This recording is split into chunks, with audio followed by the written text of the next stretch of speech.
Welcome to the Military Millionaire Podcast. I am your host, David Pere. Don't you forget it, Alex. And Alex is the co-host, despite what he says on social media all the time, where somehow I end up co-hosting my own freaking show for Alex. I don't know what's going on. Jin is... This is going to be fun for me. So Jin, for those of you who followed social media from the very beginning, Jin has been there genuinely, like from the there are videos on YouTube from before I even had 1,000 subscribers of like Jin and I jumping in a car and driving around at garage sales and driving for dollars and looking for houses in Hawaii. And he was one of the originals at the meetup I used to host in Hawaii, which he's trying to revive right now. And just cool dude. He was in the Marine Corps when I was in the Marine Corps. I guess I can say that now almost. We worked together out in Hawaii a little bit, and we crossed paths a decent amount, got connected at the meetups, and just became good friends. And so he's actually back in Hawaii now as a veteran, working for another job and investing long distance from Hawaii. And it's just been a lot of fun. And it's always fun when you get to interview another friend. So Jin, welcome to the show, and tell the audience a little bit about your story. Welcome to the Military Millionaire Podcast, where we teach service members, veterans, and their families how to build wealth through personal finance, entrepreneurship, and real estate investing. I'm your host, David Pere, and together with my co-host, Alex Felice, we're here to be your no BS guides along the most important mission you'll ever embark on: your finances. You're clear to depart friendly lines. Roger. Vic 1, Oscar Mike. Hey guys, I want to interrupt this episode for just 1 minute to bring you a message from our sponsor for this episode, Rentometer. Now, whether you already have an established rental business or you're analyzing your first deal, knowing the correct rental income is absolutely crucial to lowering investment risk and optimizing your rental income. That's why our go-to source for rental data is Rentometer. Real estate professionals rely on Rentometer because it's the fastest and easiest way to access quality rental data throughout the US. Now, don't take our word for it. Rentometer provides over 500,000 rent reports every single month and gets rave reviews from its customers. In fact, when I first became a real estate investor, Rentometer saved me $100 a month on my first property, which would pay for the entire Rentometer membership if you paid for the membership right off the bat. They have a free option to give it a trial. I use Rentometer Pro. It's absolutely worth your time. I still use it to verify my rent when I'm analyzing properties, and it saved me, or rather earned me, extra thousands of dollars over the last few years in rental income, and I absolutely recommend that you give it a shot. So go to rentometer.com today to start your free 7-day trial and grow your rental business smarter with Rentometer, or click the link down in the show notes, and that'll take you right there. Now let's dig into this show. Yeah, well, thank you for having me. It's great to be here. And like you said, it's great because it's almost like the OG moment, right? Back in the day, you were telling me you're going to start this YouTube channel and doing all this stuff. And I was like, heck yeah, let's do it. You know, I remember one of the first videos we recorded, it was on your back patio. Remember that? I don't even remember what we were talking about. But with my kid running around, and you were trying to teach me how to focus on somebody who was moving with the camera. Exactly. And it was just like, I brought my camera, you had yours, and we just sat there talking about driving for dollars, actually, right? We were talking about driving for dollars. So I haven't gotten any better with the camera since then. just paid for autofocus. There you go. I mean, but yeah, no, it was a lot of good times, right? That was like honestly, that was my beginning of real estate, right? We were both active duty. I knew I wanted to do something in real estate, and I was kind of flailing, right? And I don't know. I just was going to meetups. I was talking to people. In Hawaii, everyone flips. That's just what people do, right? And so I remember just looking around at all the people at the networking events. They're like, "Yeah, I'm a flipper. Yeah, I'm a flipper." So I'm like, "Okay, I guess I'm flipping. I'm gonna go flip houses now because everyone else is doing it, right?" And so I kind of tried. You know, I looked at listings and ran my numbers, but I didn't know exactly what I was doing. And, you know, just kind of daydreamed, right? About flipping houses and stuff. And through my networking, you know, I met some people, right? Corey Nomoto is one of them. And a lot of other high profile flippers, even here today, right? They're still actively flipping. And they all went through some sort of mentorship course, right? And so I was like, well, if they have great results, I might as well sign up too. Because I obviously look at myself and didn't see any great results, right? So I went ahead and signed up for it. And that's when things kind of took off, right? I learned a lot of the internal processes, if you will, like how everything works, how to run your numbers accurately. I had access to a huge network, right? Once I participated in this mentorship, and I hit the ground running, and I dragged you along. Well, I guess you dragged me. We both dragged each other along, if you will. We were driving for dollars, and door knocking. Even like I never would have door knocked in my life if you weren't there with me. Some creepy houses. Exactly. We had some creepy houses, and people were like, get off my property, and it's a good time. And it's something that in the beginning everyone needs to go through the bad stuff like that. I think that's what everyone has, that origin story, if you will, of like door knocking and driving for dollars and whatnot. And through that, I eventually found one wholesale deal, right? I didn't have that much time left on island after I did that mentorship program, and I actually got out and moved back to Virginia, where I'm from. And I was like, well, I can't flip houses in Hawaii anymore. Well, at least in my mind, I didn't think I could. So I pivoted, right? I pivoted to rentals. I was like, well, I'm in Virginia.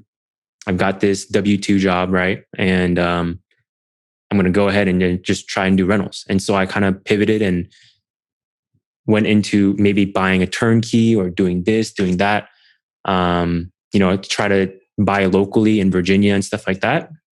Again, flailing. I was doing all the right things, networking. I was educating myself and things like that. And it wasn't until I reached out to someone who was buying rentals, right? Doing exactly what I wanted to do. And I was like, hey man, so I'm thinking about buying a turnkey. And he just about reached through the phone and smacked me across the head because he hates turnkey, right? Do not do turnkey if you're going to be an investor. I was like, okay, cool. He's like, why don't you come invest with me in Kansas City, Missouri? And so I was like, sure. Because I can see him, right? And he's CJ Callio, right, of WN Properties. He is very successful with investing in Kansas City using the BRRRR strategy and things like that. And so I knew this was the right person to learn from, right? And we kind of traded services, if you will. I built his new website. I did a lot of photo for him back when I was still in Hawaii. And today I'm helping out with marketing things, making videos and whatnot. And so we kind of like trade services in exchange for I can have access to him and pick his brain whenever I want to. And it wasn't until I found someone to mentor me again that I started gaining some incredible traction, right? So from there, I bought my first one last year. And then this year I'm in 2 at the same time. And I'm looking for 8 more. And I wouldn't be here today, right? If I didn't have that mentorship, right? If I didn't have someone basically keeping me accountable and kind of like keeping me on, like I'm always like, oh, look at this flip. And he's like, no, BRRRRs, rentals, focus, right? And just having someone to be like that, it's so good, right? And yeah, that's pretty much my story. Like I went from flipping to rentals, and here I am today. My favorite thing about that whole story was that you basically said, I attribute most of my success to meeting the right people, all of the right mentors. And yet somehow still, when you were with David, you carried him along. Hey. Alex didn't actually listen to anything else you said. As soon as you said something about, helping me, he was like, oh, that's all I needed. So, yeah, I like CJ. We used to, I think I only made it once or twice, but he used to host I'm sure he still does, a meetup at the time it was in the FedEx. He asked where he worked if he could host a meetup in his office after hours. And he hosted a pretty cool little meetup on the other side of the island. We used to go over there. Good people. Yeah, they're great. And it was UPS actually. I think he would be a little upset if you said that, his biggest competitor, but I mean, he quit anyway once he replaced his income. So yeah, I mean, Jim, let me ask you a question. Yeah. I'm just kind of intrigued because you see all these people flipping houses and you get excited about it, which it sounds like, I don't want to put words in your mouth, but it sounds like you got excited about it, or you kind of assumed that's what you had to do because that's what everybody was doing. Yes. Which is not a good way to invest. I agree. Like and so you kind of left that, and now you're looking at, and then you went to Turnkey, which I agree is a horrible, not horrible. It's useful for a small subset of investors. Most people would be better off buying and rehabbing and BRRRRing. Most people, most investors, most people who, anyways. So you got off that and you start looking at rentals, but then sometimes you look at flips and now you've been doing this a little while. So why are you still, what's the goal? Why does BRRRR fit your goals so much better than flips? Man, that's a good question, right? And it all boils down to my why, right? Like, why am I doing this? Why am I going through all this? All the little things that come with investing, right? Especially out of state, dealing with like the day-to-day BS. And I just knew from the beginning that, having just a job, right? The military doesn't pay much from the first place, right? So it was even stronger back then. No, exactly, right? And then when I got out, I'm now a government contractor, right? And doing cybersecurity. So I'm making good money now. But even then, I know that it's not enough to support my family, right? And if you couldn't tell, I am not born here. I was actually born in South Korea. And so we actually immigrated to America. And I can't tell that just by looking at you. I just want to let you know that that's not how that works. I'm just putting that out there. Yeah, you're right. You're right. My bad. This show does not, South Korea. We do not support Asian hate or Asian whatever. No, yeah, it does. It sounds like Jin does, but we do not. Just want to put that out there.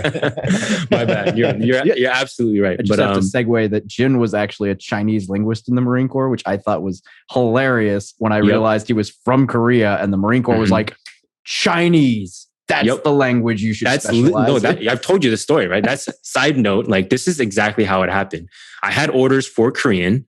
I show up, I'm checking into the language school, and the gunny that's over there that's checking me in, he goes, Lym, are you Korean? I said, yes, gunny. Fuck you, Chinese. And he rips my orders and he no shit, like types up a new thing on the computer and just prints it out. He's like, congratulations, you're a Chinese linguist. I was like, thanks, And so, anyways, that's that story, how I became a Mandarin Chinese linguist and the Marines really have their stuff together. It sounds like. Yeah, that's good. Right. It's just, it is what it is. But what were we talking about? Oh my! We were talking about your why, the most important thing in your life. That's what we were talking about before David derailed it with his nonsense, and you derailed it with your, xenophobia. I don't know what you're doing. My bad. So to preface, you weren't born here. Yes, I wasn't born here. We immigrated here. And I remember my early on, right? Just not having much, right? And growing up, my dad has always been an entrepreneur, always working like 80-hour weeks. Even to this day, he's working like the way he is, what he does, even though he doesn't have to. It's just ingrained in him, right? And with that being said, like, he's going to live that traditional Asian lifestyle that when he retires, when he quits working, he's going to rely on his kids to basically support him. And so there is no retirement account, right? There's nothing to cushion him other than maybe like the Social Security, right? And so when I look at when that happens, I can support myself today. Maybe a significant other, right? Maybe another child. But if I had to add my parents into that, I could, right? I would just have to live a very super humble lifestyle, if you will, right? It's doable, but I don't want to live that kind of life. So I saw real estate as a way to grow my wealth, right? Further than what is, the typical W-2 person would do, right? And so at the same time, I feel like as an immigrant family, my parents came here, they risked everything, right? Leaving their home country. And they came here and they set this foundation for the next generation, for me and my brother and my sister.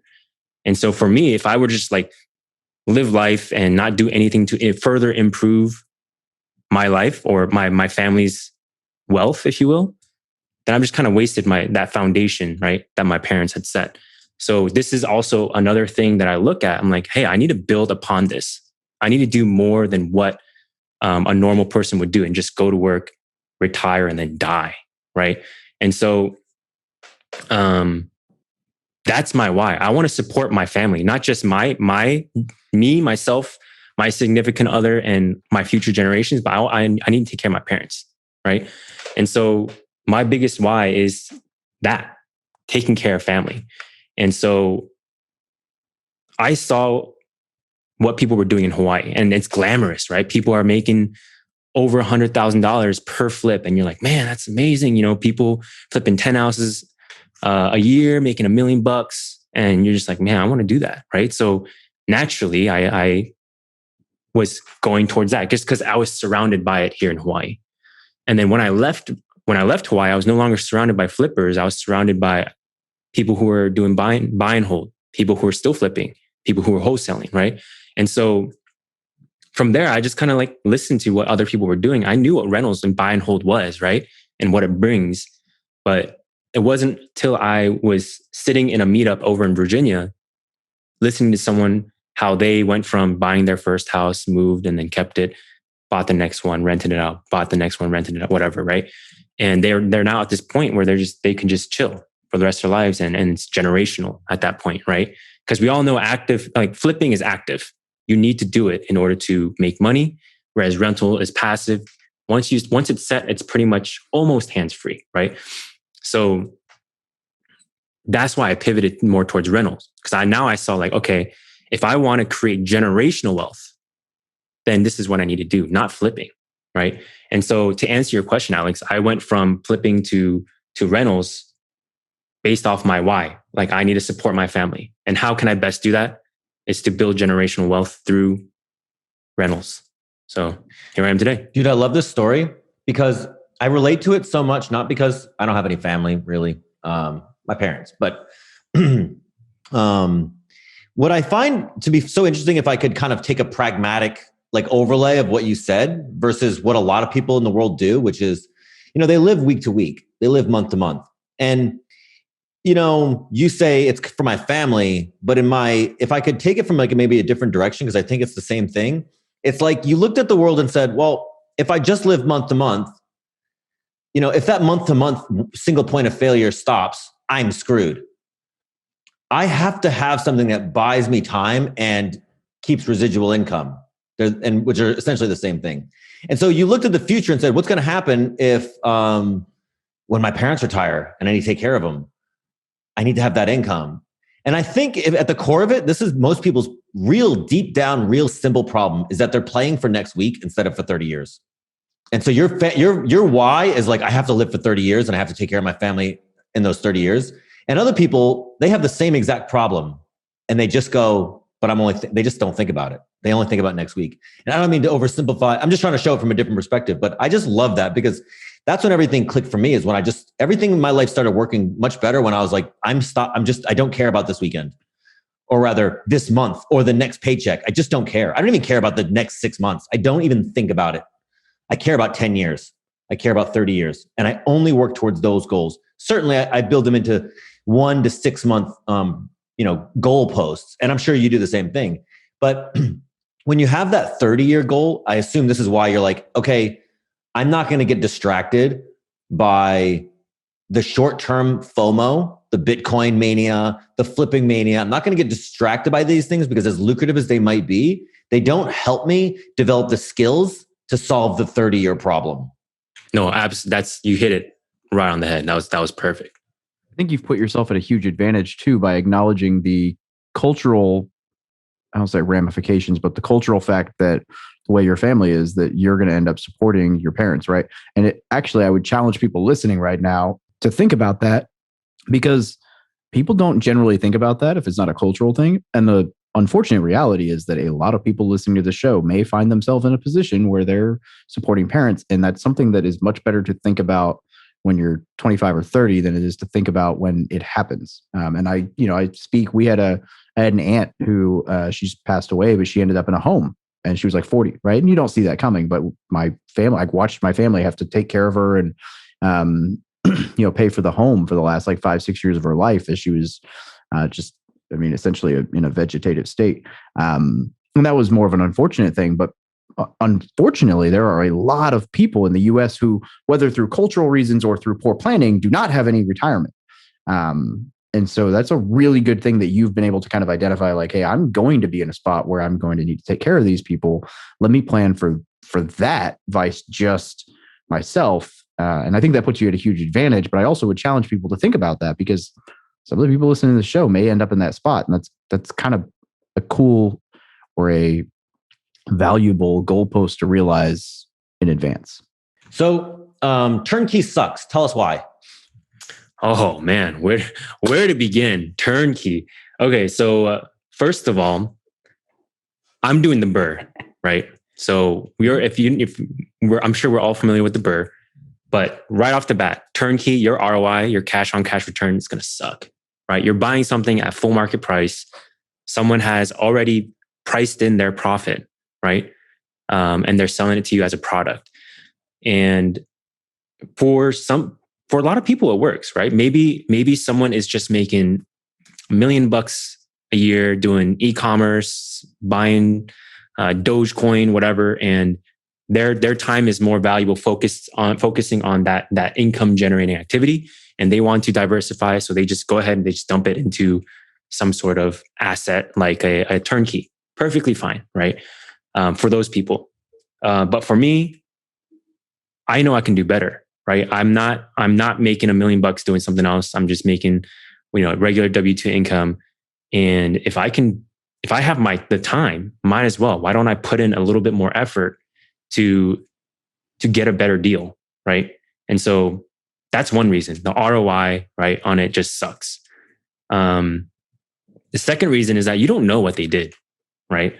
You can buy a property, you can buy a turnkey, and you don't know the level of detail that they went through. Like, were they, when they ripped up the floor, what if there was like rotting floorboards in there, and they're like, oh, we'll just cover that up, be fine, right? What if they found some other issue and they just cut corners, they just covered it up. They said, it's fine, we're gonna sell it to someone else and we're gonna kick the can down the road. It'll be, it'll prop back up in about a year, and we can say, oh, sorry, that's just natural wear and tear of the house, right? And so that's another reason why I don't like turnkey, because I'm sure there are plenty of reputable companies out there, but we don't know for sure, right? And so I'd rather do my own rehabs, right, on all my properties, so I know, right, exactly what work was done. And then lastly, we don't know that their process for putting in a tenant, right? And I've heard nightmare stories where this turnkey company just wanted to sell this thing as fast as they could, and they, no crap, put a homeless person in there with no income whatsoever, right? They gave him cash or whatever, and that homeless person just gave the cash back as rent income, and then they sold this turnkey to someone else. And as soon as that other investor bought it, it was like they just stopped paying, right? And now you got to immediately start the what's it called? Eviction process. Kicking out. Yeah, the eviction process. The kicking out. The kicking out process.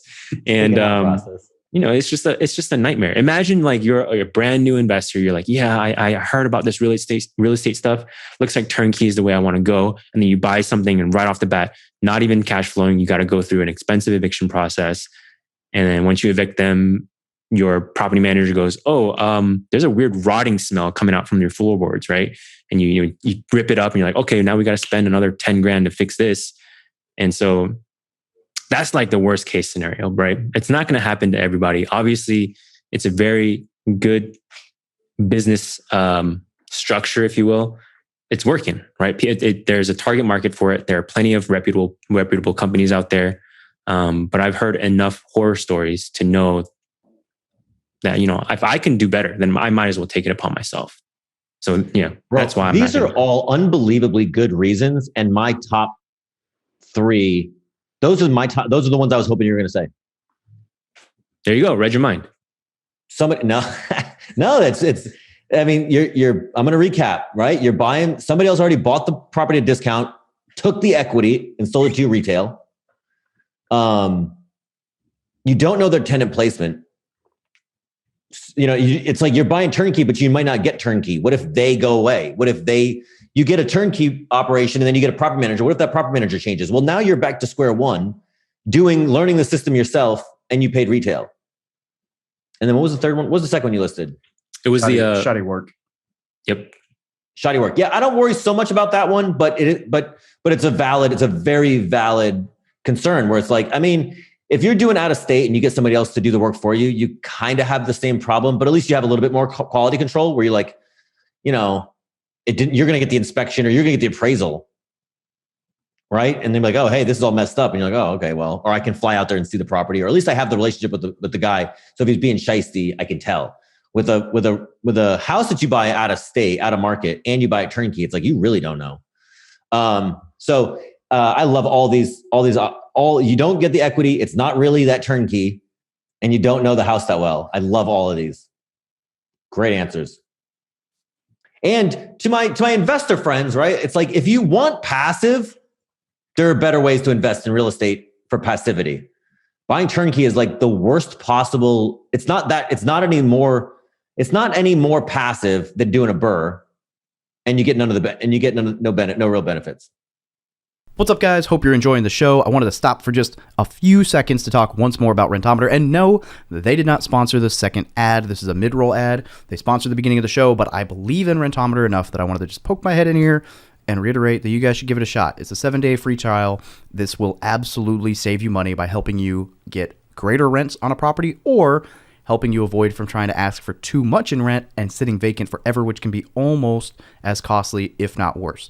So I absolutely recommend that you go try Rentometer for free at rentometer.com, or the link down in the show notes, and give them a shot. You absolutely can't lose with a free trial that will literally make you thousands of dollars on your rentals. Now back to the episode. There are some okay turnkey companies out there. We're bashing them. It can be an okay situation, right? Like Stu and Dave run Storehouse 310 Ventures. They guarantee their work for a year. They work, so there are options. It can be a good fit for you depending on your strategy, but I fully agree that if you have the ability to do your own stuff, or like there are other options out there that can be great, especially as a newer investor. There are plenty of good operators out there. Stu and David are obviously, friends of ours and fantastic human beings. And then there are the Clayton Morrises who do the exact same thing on the opposite side of the scale.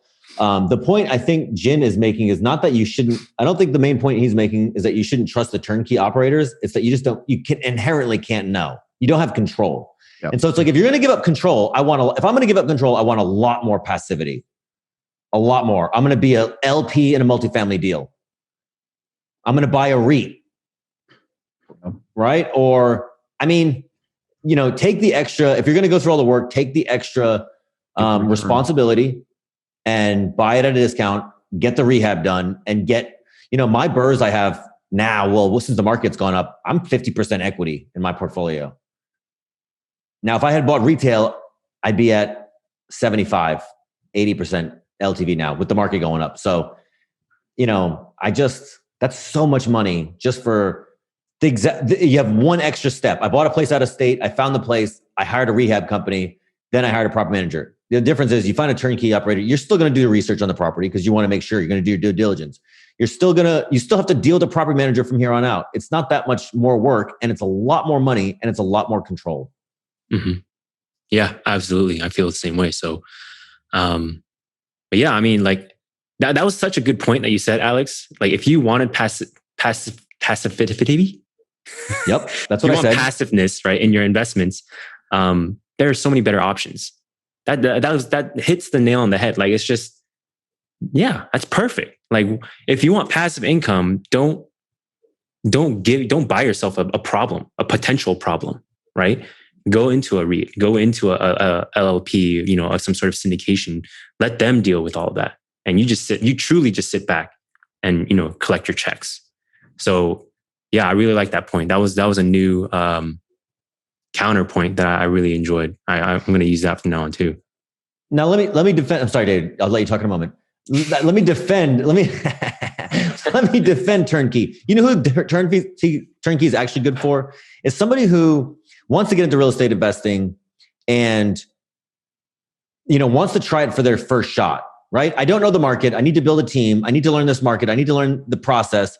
I need to take a little bit of the risk off my plate. So for the first one, I'm going to go out of state. I'm going to buy in Kansas City. I'm going to get a turnkey operator to get me that property. So now maybe the deal isn't the best, but now I have one. I have the experience. I have a team starting to be built. I have an understanding how this works. I'm starting to meet contractors and vendors. I'm networking out there. I fly out there, all these things. Well, maybe now I can go off there and get one on my own. So a turnkey operator gets you in the door. I like it in that regard. All right. So now you may speak. Why the BRRRR strategy? Yeah. So the BRRRR strategy is why I do it is because I like it. It makes me feel like it has a bit of everything. You know what I mean? Remember when we're talking about flipping? It's glamorous, like the before and afters showing like, oh, I bought this thing for $10 and now it's worth 1 million. And so you have that in the BRRRR. You still have the glamorous part of it where you bought something, you fixed it up, and now it looks amazing, right? You're just not collecting the profits right off the bat. You're building your wealth, right, over many, many years. And so another thing about that is when you're doing the BRRRR strategy, a lot of people don't want to do that work, right? It's just another barrier, if you will, for some people who'd rather just buy a turnkey, right? Because they want to get their, like what you just said, Alex, they want to get their foot in the door into a market and kind of learn the ropes, if you will, right?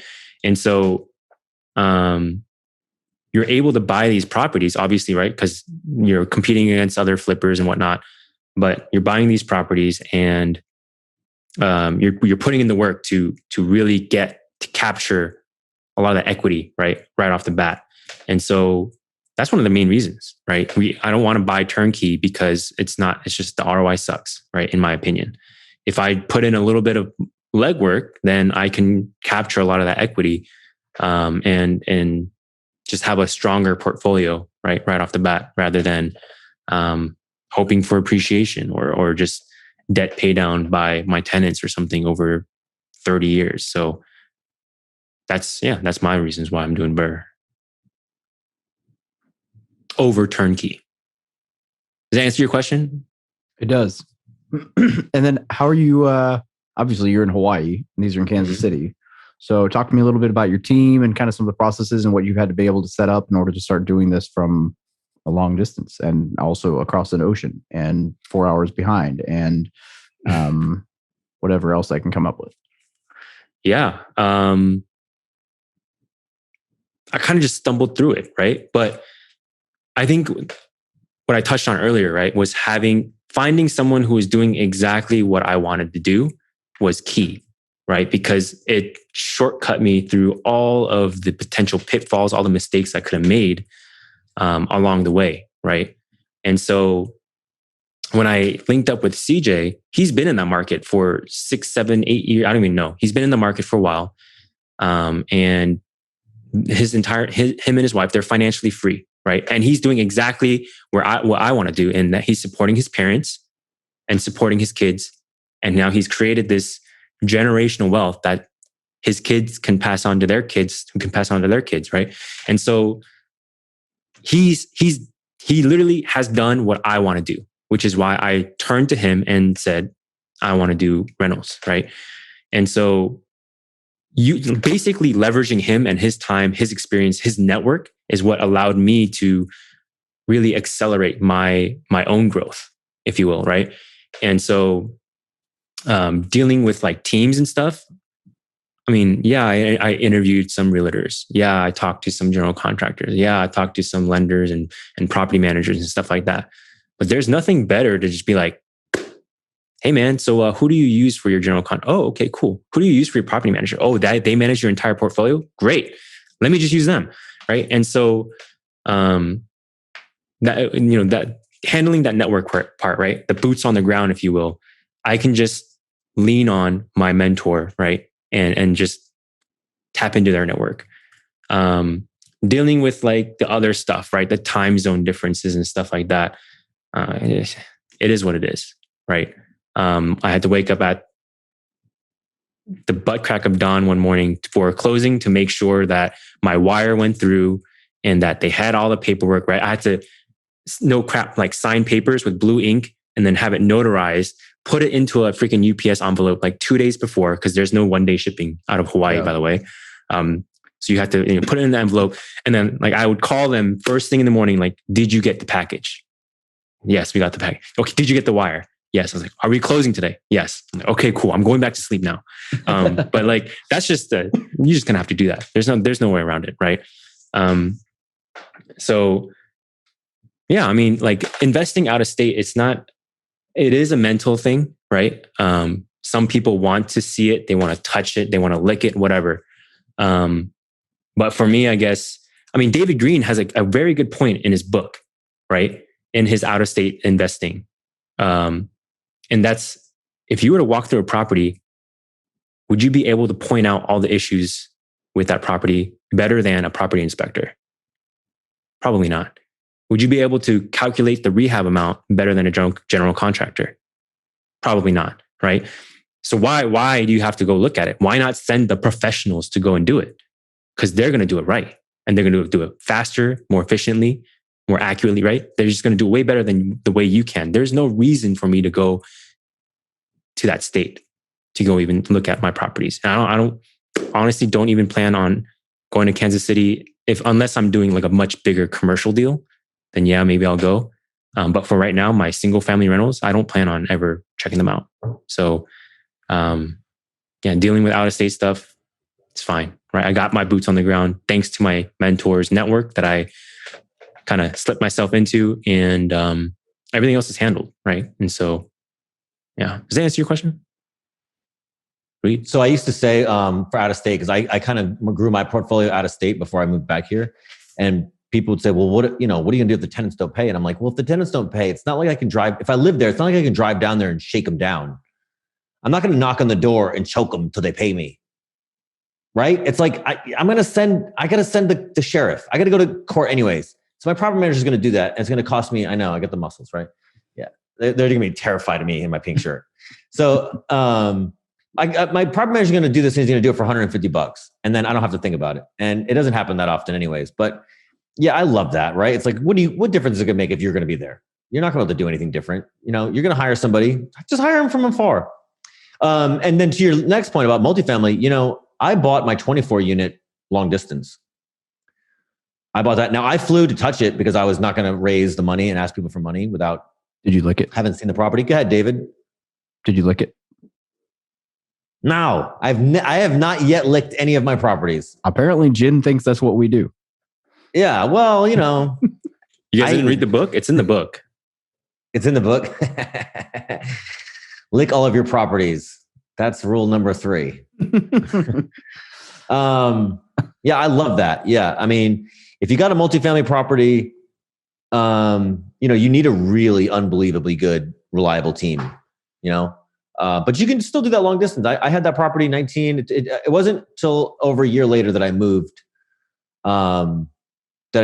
back and was near it. And even then it's like, I don't go there that much. And now I have more than one, and I don't go to them, and I live here. In fact, to your point about having single family homes and not going to see them, there's 2 properties here in town that I bought long distance that are within a 10-minute driving distance, and I've never been to still. I've never seen them in my life, and they're 10 minutes up the road. It's like, what difference does it make? If I don't, it doesn't matter. It doesn't matter. And there's a tenant in there. I can't get inside anyways. Yeah, we bought the hotel. We took over the hotel a month ago, and I've never seen it. I think being close actually can act as a crutch for you to have that, well, I'm close, so I feel safer, rather than learning how to deal with the stress of being long distance and learning how to manage people from a distance. If you can manage a property manager and an operation from long distance from the phone, that's that's an invaluable skill set. If you have to be there, now you've committed to non-scalability. Yeah, exactly. That's a very valid point. All right. So we have touched on 2 different occasions having a mentor. Everybody and their mother always asks, will you be my mentor, or how can I find a mentor, or whatever, right? So talk to me about your two mentors. So I know one of them was through a course that you went through. But talk to me through, I mean, you mentioned the value, but kind of through how those mentorships came, because on both occasions you had to give value to get value. So, yeah. So, I mean, the first one was straight up cash, right? You want to be a part of this mentorship, you're going to have to pay. And so I paid into that, right? Call it what you want, mentorship. You can call it a educational course. You can call it a whatever, right? I paid into it and I got incredible value out of it, right? I got a wholesale deal out of it and a lot of education that basically set the foundation of my investing, right? And so that's one way, right? To find a mentor, just pay into their programs, right? There's so many programs out there that you can pay into for mentorship, right? For all these different kinds of things, whether it be flipping houses or rentals, or even like business, right? How to run a cleaning company. You can buy into mentorships like that, right? And so, yeah, that's one way, right? And then for CJ and I, we had a pre-existing relationship, right? As you know, like he would hold his meetups out in Kapolei in the UPS store, right? And he even back then when I first met him, like 4 or 5 years ago, he was all about cash flow, out of state cash flowing properties. He's always about it, right? And I was like, I want to do flipping because that's what everyone else is doing. So him and I, we just maintained contact, but we never really worked together in a sense, right? Like he never came with me driving for dollars or, help me freaking do cold calling on island or anything like that. So, but we just had just a friendship, right? A relationship. And that just developed over time. And, I just loved networking at the time. So him and I, whenever he had an event, I would go and like, do you want photos? Because I do photos. Like I got my camera here. Let me take photos for you guys. And then if I ever met someone else on island looking for rentals, I was like, well, don't buy rentals here. You can't. I mean, you can, but it's not a good idea. But let me tell you about someone else who is doing rentals on the mainland. And so I sent multiple referrals actually to CJ, and they've been working together, right, in some capacity. And so by the time that I had pivoted to rentals, him and we've already had an established relationship. I have provided value wherever I could, not because I wanted something out of it, but because I just enjoyed his company, right? I wanted to do these things because I like him and his family, right? And so that mentorship, I didn't really seek it out. I was just like, yeah, I want to do rentals. What do you think? And then he offered me that, right? He's like, oh, well, why don't you come invest with me? I'll teach you everything you need to know about it. I was like, okay, sweet. And then on top of that, I was like, hey man, your website kind of sucks. And so I made him a new website, right? Which was great. And then on top of that, I knew how to do video. When I came back to Island, it was great because they're doing a big media thing, big media push. And so doing a lot more photos, doing video, right, with them. And so I was just constantly providing value in some way, right? Not specifically in the realm of real estate. I was providing value where they needed it, right? They needed some sort of marketing thing, marketing material, right? Social media posts, content, video content, better website, whatever I could do, I was providing this value. And then in exchange, we had these weekly phone calls and talking about what's going on. So, yeah, I mean, there's so many different ways to find mentors, right? And I guess to answer your question, either pay, just pay for it, right? But make sure you're paying for some like a mentorship, right? From someone that's doing exactly what you want to do. That's like the key. Like you don't want to pay some dude, a guru, if you will, about real estate investing. And he just talks about everything, right? You don't want to, if you want to go wholesale, right? You don't want to go to a flipping mentor. If you want to do rentals, you don't want to go to a wholesaling mentor, whatever, right? So finding the right mentor, right? Doing exactly what you want to do and then just pay for it. And then if if it's not like they're not really offering like a paid to do or whatever mentorship, do whatever you can to help them out. They have pain points. Not like you're not going to help them out in their real estate per se. They probably have that established, right? Because they're experienced. They got that taken care of. But through casual conversation, I'm sure you can find out, right? What's going on? What are they looking for? How can I help? Right. And so I found that whatever their pain points were, and I fixed that, right? I addressed those pain points, and that was it. Jin, few questions. I love that. That speaks to me. Few questions. What kind of camera do you shoot? Right now, I'm using a Canon 5D Mark IV. Oh, that's adorable. Are you gonna get the R5? I want the R5 so bad, so unbelievably bad. I know, right? Don't you have the R5? I thought you had it. I'm shooting right now. You're looking at me through an R. Oh, okay. That's what you had in DC, right? Yeah. So I've been rocking this since it was new, but that was the best mirrorless that Canon had at the time. Now they came with the R5. I'm getting ready. But it's a hefty price tag for a guy who doesn't make money with cameras. But hang on. We have a third person who wants to talk. I just want to hear you say what lens. Oh, okay. Oh, fucking jackass. Okay. So I tell David, like, I have this set up, right? You're looking at me on a Sigma 24 millimeter art, 1.4 art. Great little lens, right? But it's an EF lens. So I'm on the adapter. Peasant. Okay. David, he tells me, he goes, dude, your setup looks so good. I want this kind of setup. How do I do? I said, go buy an EOS R. So he goes to buy ones. And then he's shooting on a 50 millimeter. So it's a little narrow for YouTube, right? So it looks too tight in the frame. So he goes, I need a wider lens. And I said, so he goes off and he buys the brand new RF 15 to 35.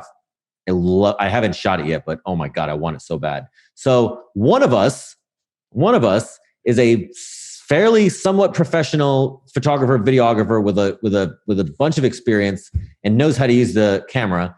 And the other one of us asked that person what to buy, spent the money, and now has a better looking, has a higher quality, has a higher value production product, and doesn't know how to use it.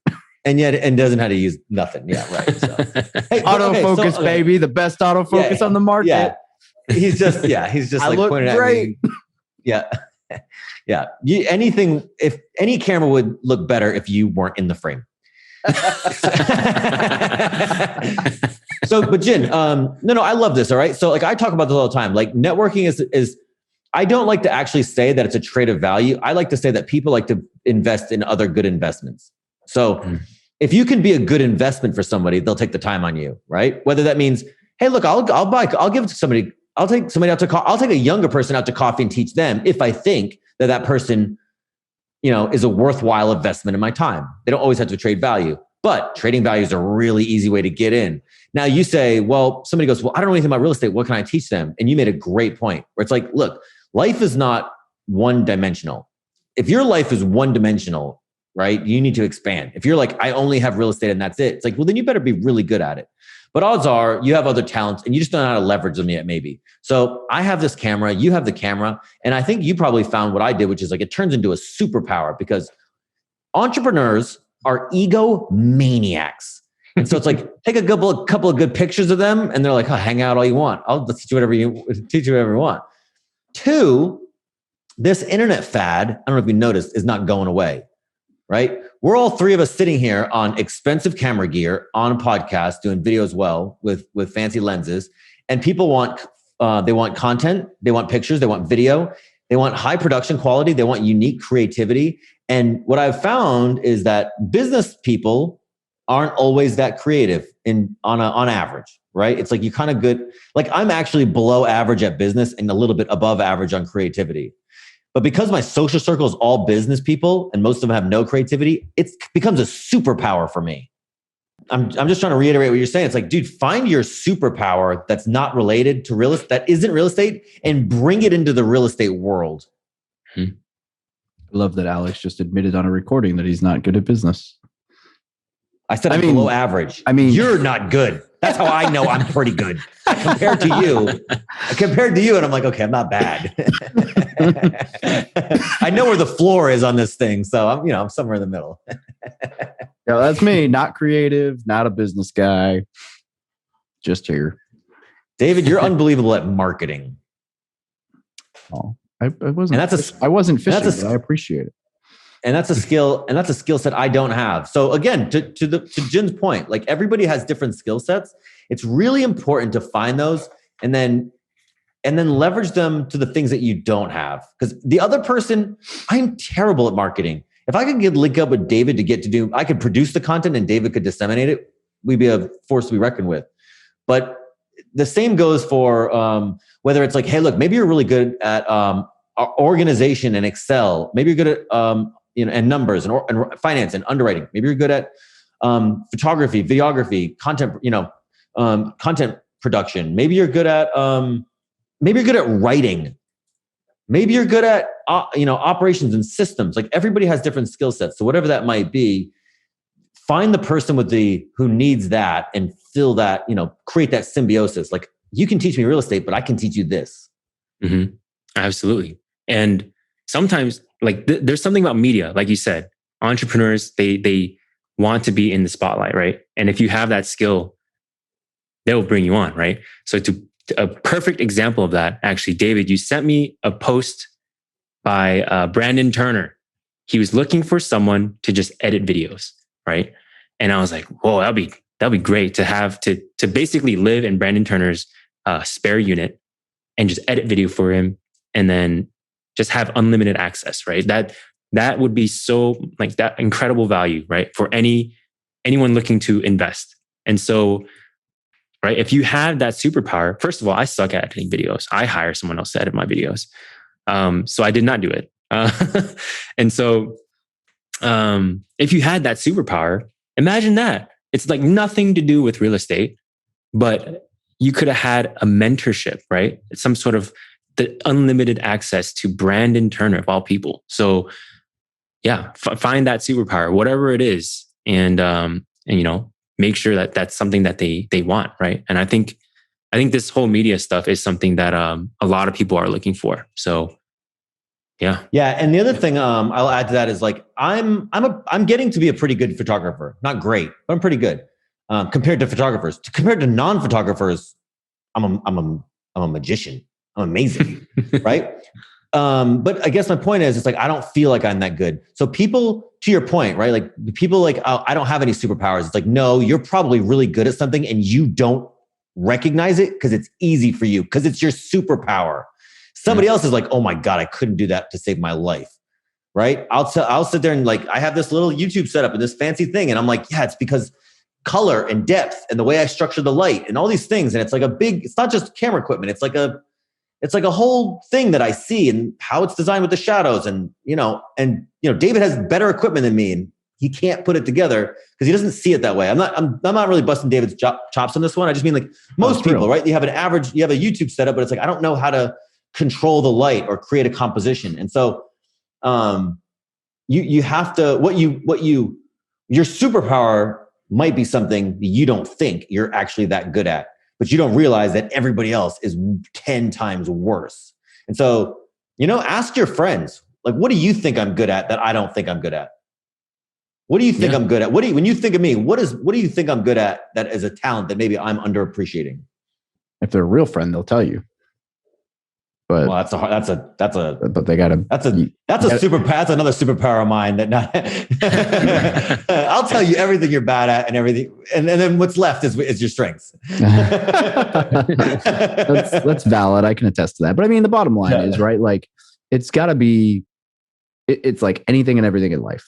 It's gotta be an equal exchange of value, right? Mm-hmm. You're paying for someone's time. You're building a relationship with somebody. You're providing something for them. You're providing something with them. You're a worthwhile investment where they know they're going to get something back out of you. That's a huge one. And I've been told that by some, I guess, I don't want to say whales in the real estate space, but by some pretty big guys in the real estate world, where I finally asked like one or two of them, like, why, I didn't have anything really to give you when we first started talking. Like, why were we able to maintain and it was like, literally one of them told me like, well, it's because when I told you should try something, you did. Like, and now that I'm on the other side of that coin, I see how many people come to me for advice and I give them what I think they should do. And then they like come back with like the same question and they didn't. I'm like, well, why am I going to keep giving you this mentorship if you like, I'm not going to do it for you. Sorry. Newsflash. Like, you got to pay me a lot more for that. Mm-hmm.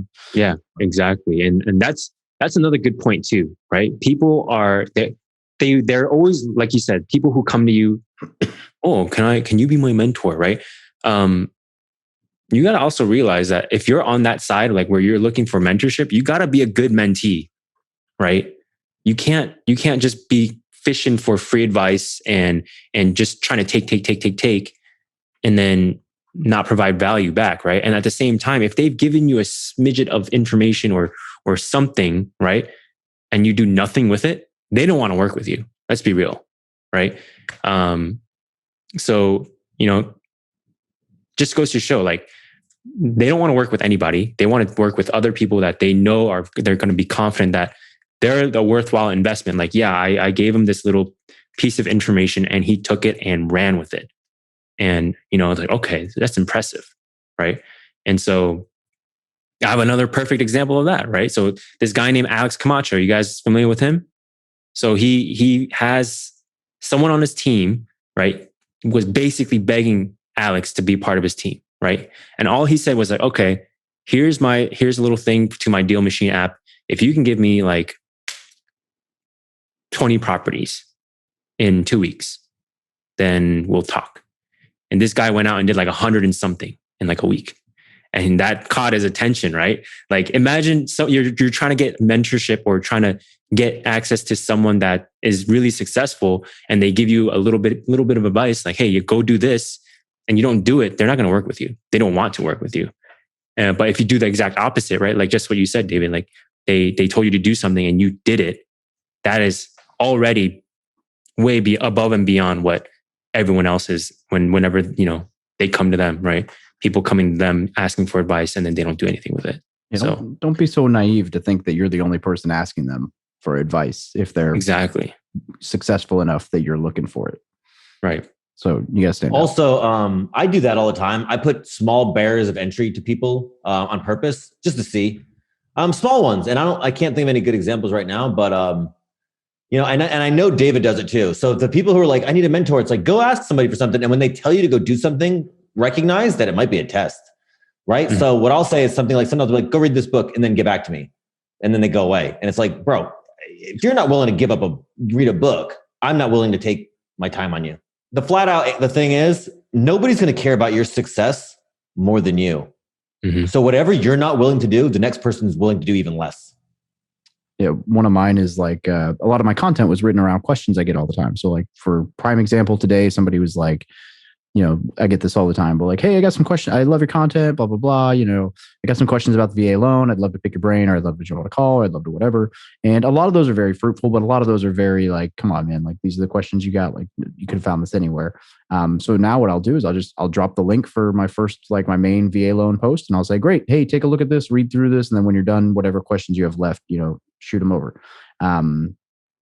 Most people don't ever get back to me, whether it's because they didn't read the post or the post answered all their questions. Great. But like, man, that saves me some phone calls that would have been just repeating things that I spent hours writing. Right. So like little tiny things like that. Yeah. It might just be a test to see if you're actually like, if you're serious, or another one, like my Calendly. Hey, I have a intro call that I do, like a 50-minute intro call that I do every day of the week on my way to work, or I don't anymore because I don't have that commute. So I don't know what that's going to look like. But on the Calendly link, it says that you need to call me. I don't even have your number. If I wanted to call you, I couldn't. So you better call me. And if you don't, sorry, you missed your chance. And if you don't message me before that saying you're not going to make it, like, and you weren't that serious. It wasn't that important to you. Yeah. Jin, before we wrap up, what's next for you? Oh man. So for me, my goal is 10 properties this year, 2 down, 8 more to go. And so there's that. I am continuously networking, raising more private funds, right? Because I want to take down 8 more. I need more private funds. So I'm continuously networking, talking to people. And that's in terms of real estate, right? I'm also moving back actually to Virginia. So that's on my plate. But other than that, I thought you're coming to North Carolina. yes. So it's still up in the air. So we have to find out. Bro, I need a videography buddy. Come on. Come on, universe. Yeah, that's why I was like, man, Fayetteville, you're in Fayetteville. Like, that'd be great. I would, find like a duplex or a quad to like house hack in, and we would just go basically, make David jealous because now we're going to go around freaking making videos and doing all this fun stuff without him. Right. So yeah, he'd be slowing us down anyways. We got actual talents. Let's go. So there is still the possibility of me moving out to North Carolina. Just hasn't panned out yet. I need a videography buddy and some real estate buddies. Let's go. All right. I mean, we'll find out. I'm still a W-2er, unlike you. So I don't have the freedom to just do whatever I want willy-nilly. So I'm still chained to this W-2 job. I mean, the goal is to get out of it eventually. But for now, I'm gonna stick with going back home to Virginia where my family and friends are. And then if they're like, hey, we need you to go to Fayetteville, I'll be like, okay, I've got some friends down there. Let's go. But I don't find out till much later. Damn, some friends? You already know more people in Fayetteville than Alex does? I mean, other coworkers, if you will, right? But no, Alex is probably the only real estate person I know personally. But I know he's well networked out there. So I'm sure I'll meet plenty of other real estate investors. Just show up and ask him for his little black book. You'll be good. He'll give it all to you. All right. We got a couple questions we ask every guest. Okay. First one, if an E1, E2 was to ask you for advice on real estate, business, life, whatever, like what's the one thing you wish you'd known when you joined the military? Have a why. Like a why for everything, right? First of all, have a why for like life in general. Like, why are you even here? Right. And so that basically creates, once you have this why, it creates this roadmap for the rest of your life. Right. And so think of it like a puzzle, right? If you've ever done a puzzle, you have to use the picture that's on the freaking box, right? To know how to piece this crap together. Imagine if you didn't have that and you just had this 1,000 piece puzzle, not knowing what the heck it's supposed to look like. That's what people are going through in life. They're just like, oh, these two pieces fit together actually. So I'm going to put these two together. Oh, this one fits too. And then they'll look over here and these other pieces fit together. And they're going through life without this greater picture of where they want to be. And so they spin their wheels. They're not, they don't know what they're doing. They're just, like you said, Alex, right? They're going day by day, week by week, and not caring about the 10-year, 20, 30-year picture. And so my biggest piece of advice would be to have that why, to find out what your goals are, why you're doing anything in life. Why did you join the military? Why do you want to go and start investing in real estate? So once you have that picture on the box, all you need to do is take those little puzzle pieces, right? Your little action steps, and freaking piece them together. Makes it super easy. So, dude, that's so it sounds so rudimentary, but really it is. People are just, they're winging life. And then they're like, oh, it didn't go my way. It's like, you don't know what your way, it could have been anything. If you have no, if you have no big plan or no, goals, no real goals, not a month-to-month goal or like, I want to fix my money problem. It's like, no. You got to get the big why. And then everything you do falls under that purpose. And then it's like, now everything I do is aligned with one, or maybe it doesn't have to be one, but a singular, 1 or 2 to 3, but usually one big goal, right? Where it's like, this is where I'm moving. So now all my decisions have a similar purpose. I love that. I like the puzzle analogy too. All right. Yeah, that was really good.